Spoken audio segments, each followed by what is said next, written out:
কয়েকদিন ধরে ভ্যাপসা গরমে নাকাল রাজধানীবাসী। তাপমাত্রা কম থাকলেও বাতাসে জলীয় বাষ্পের আধিক্য থাকায় ভ্যাপসা গরমে ভুগতে হচ্ছে। শনিবার দুপুরে হঠাৎ বৃষ্টিতে স্বস্তি ফিরে এসেছে নগরবাসীর মধ্যে। সকাল থেকে মেঘাচ্ছন্ন ছিল ঢাকার আকাশ, তবে ভ্যাপসা গরমে ছিল নাভিশ্বাস অবস্থা। দুপুর 12টার পর থেকে কালো মেঘ জমে আকাশে। দুপুর 1টার পর থেকে শুরু হয় বৃষ্টি। রাজধানীর মগবাজার, মালিবাগ, রামপুরা, ফার্মগেট সহ বিভিন্ন এলাকায় বৃষ্টি হচ্ছে বলে জানা গেছে। আবহাওয়া অধিদপ্তর জানিয়েছে, মৌসুমী বায়ু এখন কম সক্রিয়, ফলে এই বৃষ্টি দীর্ঘ নাও হতে পারে।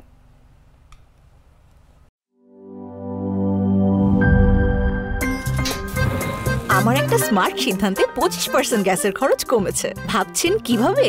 সাধারণ গ্যাস স্টোভ বদলে আমি এনেছি আরএফএল গ্যাস স্টোভ। এর সাইন্টিফিক নজল ও ব্রাস বার্নার ক্যাপ সমানভাবে তাপ ছড়িয়ে রান্না করে দ্রুত, তাই গ্যাসও বাঁচায় 25%, টাকাও বাঁচে 25%। আরএফএল গ্যাস স্টোভ নিরাপদ ও গ্যাস সাশ্রয়ী।